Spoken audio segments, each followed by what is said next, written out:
Hi guys, it's Katie from Katie Dickson Photography, and today I'm going to be reviewing another iPhone photo app for you. Today I'm going to cover the app called Faded, so let's get to it. So I'm going to come to my iPhone 5S, and this is running iOS 8 for anybody who's interested. So I'm just going to come and I'm going to open the Faded app on my iPhone. I'm just going to click on that to open. And when the app opens, you're going to have the choice between opening a photo already existing in your photo library on your phone, or you have the option to take a picture with the camera. So if I select the camera, this camera app is actually pretty basic. So what happens here is you do have a couple of options across the top of the screen. One that will change the flash mode here for you. I typically like to keep mine off. You've got a timer if you want to set a self timer or something for the photos. You've also got a little bit of a grid overlay if you want to put some guides over your photo, as well as an exposure. If you click on that, you get this little bar down here on the bottom of your screen that will adjust your exposure for you. You can also, of course, rotate it around, take a little selfie, that sort of thing. So we've got the camera option here. You can also use your finger to set your focus and your exposure and move that around the screen. You can split that by putting two fingers down on the screen, and it will focus in one area and then expose in another, which is pretty handy. But I'm actually going to switch out of this, and I'm going to come to the photo kind of choosing option area, where we have our Faded library at the top. So if you've been editing some images in Faded, they will save kind of your recipe and how you've edited them to your Faded library here at the top. You can also choose your recently added library of images, so anything that you've recently taken a picture of on your iPhone. It'll also show you your albums that you've got already on your phone, so that you can kind of quickly go and pick a photo from there.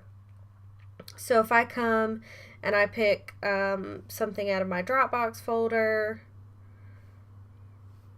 or I could come and pick something of my dog if I wanted to edit it, I could do that.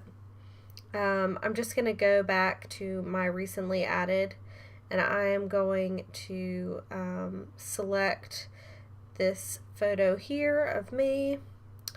And to edit, all you have to do is basically click on the check mark, and it will open up the editing options in Faded. So from here, basically all of your options in this app are along the bottom.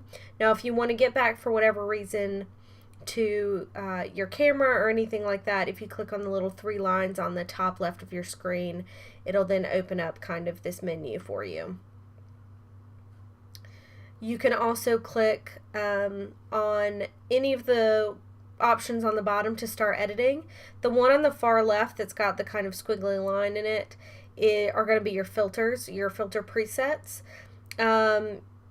You've actually got some built-in kind of free options with the app. You can click on one and it'll make it big, and then you can swipe through to see the other options in this kind of preset collection. Now it's stopping me here. While there are more presets available in this pack, it says that you have to pay for the remaining 4, which I'm not going to do right now. But you have access to some free ones. Now when you choose one of these, you then can either increase or decrease the opacity or the effect, how much that effect is going to be applied to your image, with the little slider on the bottom. Got moody presets, got some black and white presets. Now with Faded, you can like layer these, which is kind of nice, and it'll just kind of stack them. Okay, so see on this one, this retrograde option, It's basically saying that these are free if I follow them on Instagram. So if I follow Faded on Instagram, it'll give me these for presets for free. And I haven't done that. So you can do that and get some additional kind of free filters. Then next, under our editing options, you've got these little kind of just your basic kind of editing options here. We can adjust our exposure. We can adjust our contrast. We can adjust our brightness,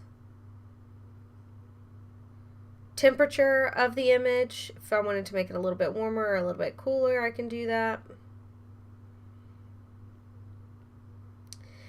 Tint, so adding a little bit of green or magenta to the photo. You can also do that fade option, which will kind of, I don't know, decrease the contrast a little bit. You can recover some of the highlight areas in the image if you need to.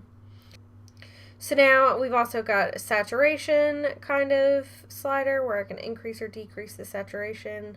I can click on the check mark to accept that change. You've also got a sharpen, which will kind of increase the clarity, I guess would be kind of the equivalent in Lightroom. I don't really like any of the sharpen features built into any of these photography apps. I've just not found one that really works for me. So I typically leave that alone. Vignette has actually got a couple of different options like built into it. You've got a highlight priority where it's going to add in like an edge vignette, but it's not going to mess with your highlights. You've got a paint overlay option where it just kind of darkens the edges just with kind of, instead of adjusting it with exposure, it's adjusting it with just a color, which is gray. You've also got a center pop where it's going to really brighten the center of your photo rather than really do anything to the edges. Again, I don't really love that so much. So the last thing that you've got under this menu is the grain option. Now it's giving you some like kind of film grain equivalents that you can choose from. And then of course you've got the little slider here that will increase or kind of decrease the grain amount. I think I'm just going to leave this alone for now. We also have our kind of FX tab. We'll move on to the emulsion effects, which mimic some of the things that happen when you're or processing photos in the darkroom. And if you just swipe over the image, it's going to take you through the free ones that are available. And here is probably a way you can see some of that framing effect. And I can also flip and kind of move this around so that it affects a different part of the image. And then if I select the frame in option, I can then have that effect only apply to a certain part of the image if I wanted to. Squares, ovals, frame out's probably a better kind of option for this sort of thing, so I can have that kind of emulsion effect just apply, for example, to this kind of like splattery gradient outside kind of frame situation. It's not the best on this photo, so I'm going to cancel out of this. I'm also going to cancel out of this one. We've also got some traditional frame options here, so rounded corners, some kind of blurry, grainy kind of effects going on. Oh, that's kind of interesting. I kind of like that. Again, I can kind of move it around and have different things show up in different parts of, like, different corners. Neat. And then I can click on the opacity here. So if I found something I like, but maybe it's a little bit too dark, if I click on opacity, I can then dial it back. So I can fade it in and out a little bit, which is kind of cool. So we've also got gradients, which I think are pretty neat. It kind of adds like a little color gradient effect. You can again swipe through to see the different options. You can also, if you click on color, you can kind of go through different kind of hues that are available in this particular gradient. Again, you can do the frame in, frame out option if I only want this available like on the outer edge of the photo or in it applied to a shape or a starburst or something. You can do that as well. Light leaks are pretty neat. I think light leaks can add some interesting visual elements to a photo, especially if you've got maybe an edge where not a whole lot is happening. So in this particular image, on the right side of the frame, there's not too much going on over there, and I kind of like that these colors in this light leak are kind of mimicking a little bit of the glare that's going on in the glasses over there. So I actually like this, and I think I might leave it. I might dial the opacity down just a little bit more and click check on that. So then I'm going to come back here. We've also got some crop options available to us. You can choose from different aspect ratios and it'll show a little grid. We've got kind of the default camera crop option. You've got a free transform, which really allows you to kind of like grab a hold of all of these different things and just kind of free transform it. We can also flip or rotate our image. You can then, and this is one that I've not seen too often in photo editing apps, we have the ability to flip horizontally and flip vertically. So if I wanted to be looking off in the other direction, I can do that, which is kind of cool. I can also straighten things, which is neat. And then let's see, what else have we got? We've got again, we've got a little frames option where we can add frames to our photos. I don't love these that are built into this app. I think that there are some other options that work a little bit better, but say I wanted to add a little tiny border around, I can then maybe choose the border color. So if I maybe wanted like a kind of a pale purple action, I could do that. Yeah, so I'm actually not going to apply it, but there are options for that. You can also do double exposure things here. I haven't really messed around with this too much, but you can. So let's say if I actually come back into my recently added and grab this one, which is something that I actually did in Faded earlier. So if I take that, and since maybe I'm looking in the other direction, maybe if I blend these together, it'll do a weird thing. And then I have got options for being able to blend these using different blend modes.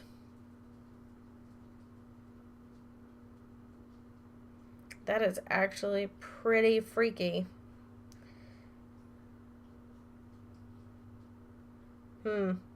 That is so weird. I'm just going to click out of that.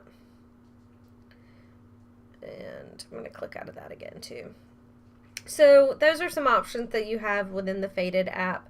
If you want to save your photos out or share them, you click on the little arrow up here in the top corner, and this will allow you to choose the size of the photo that you want to save.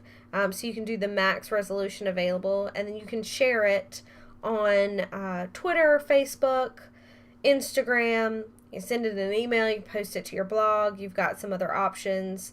You can share it back to your library or upload it to Dropbox or add it to Evernote. So if I save this, it's just going to save it to my photo library on my phone.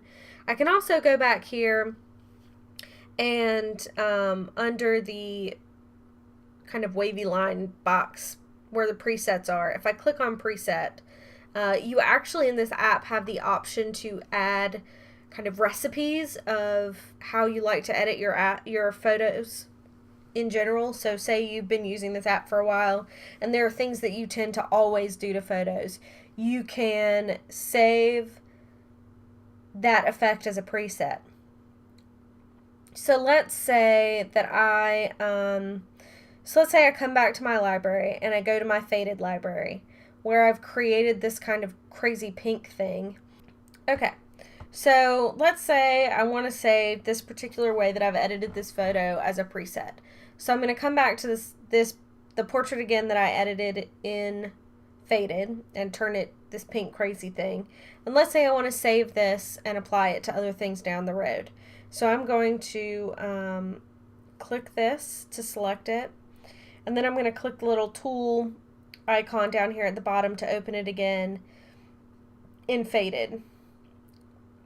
So then I'm going to swipe down, and it's going to show me everything that I applied to this photo to get to the end result. So these are all the different presets that I applied to this photo to get down to the kind of like pink crazy effect.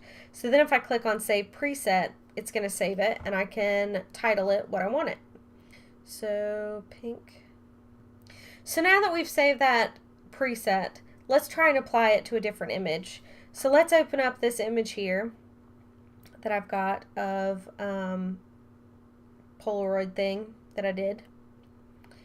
And so now that I've saved a preset, if I click on presets, I should be able to select pink here and apply pink to this photo. And what do you know? It is all pink and crazy. And I can then increase or decrease the opacity of that preset. So if I just want it to be this kind of crazy solid, or just maybe a slight pink tinge, I can do that as well. Yeah, so that's pretty much it. So now I've created a preset and I've applied it to another photo. And then I can, you know, either save this setting or I think I can revert. Well, there it is. It's exported it to and saved it in my Faded library.